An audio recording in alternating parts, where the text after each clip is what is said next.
sein de la CONACYT Chapelain Global Corporation, nous sommes repartis dans près de 28 pays aujourd'hui, sur les 56 pays d'Afrique et dans tous les 5 continents.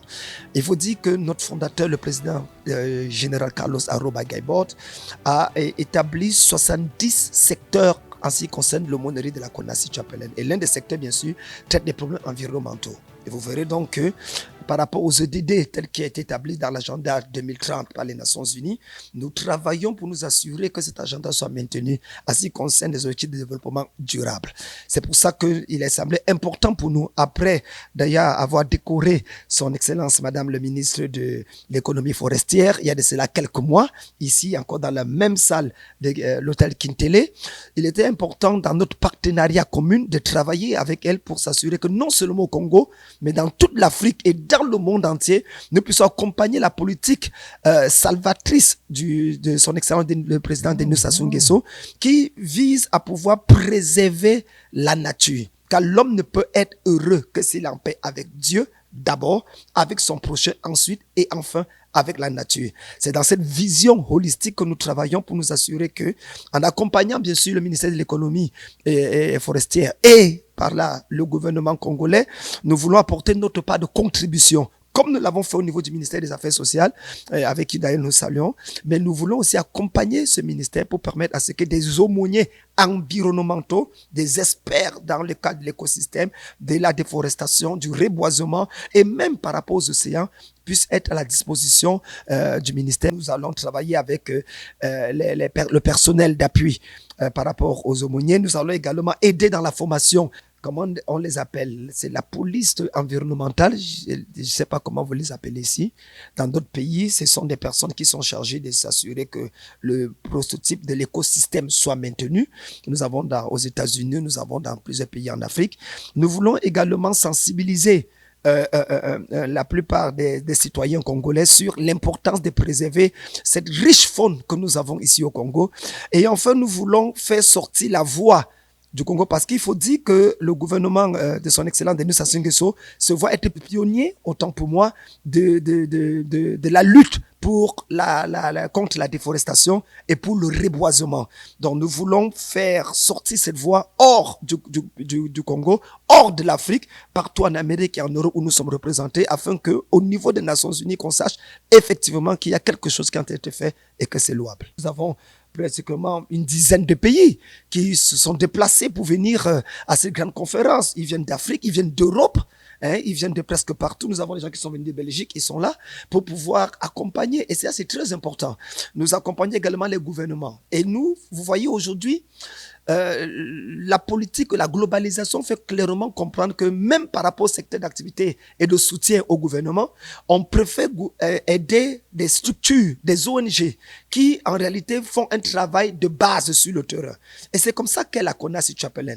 Nous faisons un travail de base, c'est pour ça que nous jouissons d'une certaine crédibilité au sein des organismes internationaux. Et c'est pour ça que nous sommes un appui, nous sommes véritablement un bras d'appui pour la plupart des gouvernements africains pour les aider à concrétiser le travail de la paix de Denis Sassou Nguesso. Ce sont des objectifs que nous sommes en train de travailler dessus pour former des aumôniers environnementaux.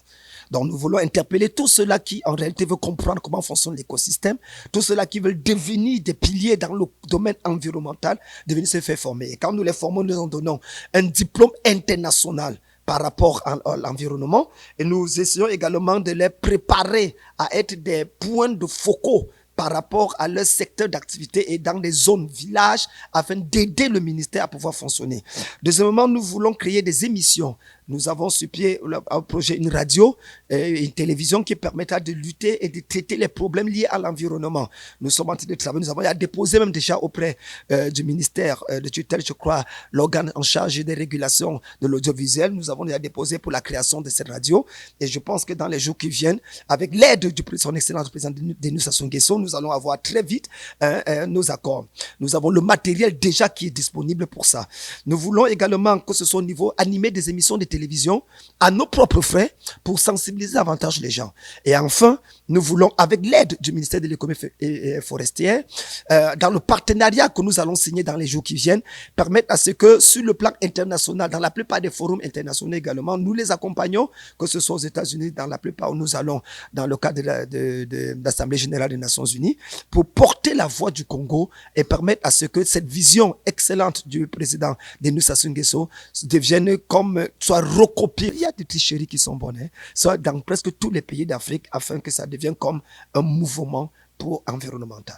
Au nom de tous les aumôniers dans le monde, pas seulement les gens de la Konassi Chapelain, parce que nous sommes piliers de l'aumônerie dans le monde, nous sommes l'aumônerie de référence, nous parlons au nom de tous les aumôniers. Nous voulons premièrement remercier son Excellence, le président Denis Sassou Nguesso, pour l'esprit visionnaire qu'il a. C'est pas, moi je le savais comme un homme qui lutte beaucoup plus pour la paix, avec les efforts qu'il a fait en Libye, avec ce qu'il fait dans la plupart des pays, mais je n'avais pas vu l'angle d'un homme qui lutte pour les problèmes environnementaux. Et ça, c'est véritablement quelque chose à saluer. Nous sommes prêts à lui donner la palme d'or de la paix, mais je ne sais pas si on va changer ça en palme d'or de la paix et de l'environnement. Je ne sais pas comment on va le mettre, mais c'est pas moi de décider, c'est le commandement mondial qui va décider. Donc, nous voulons véritablement saluer cet effort. Il ne faut pas célébrer un homme quand il est mort, il faut aussi le célébrer quand il est vivant. Nous voulons également apprécier le leadership éclairé de Madame la ministre de l'économie forestière. Nous avons eu l'occasion de la rencontrer. C'est une femme avec un cœur incroyable. Elle est extraordinaire. C'est véritablement une maman.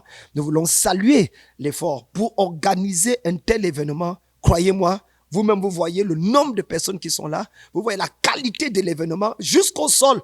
C'est-à-dire, on a changé l'hôtel Kintélé à une forêt.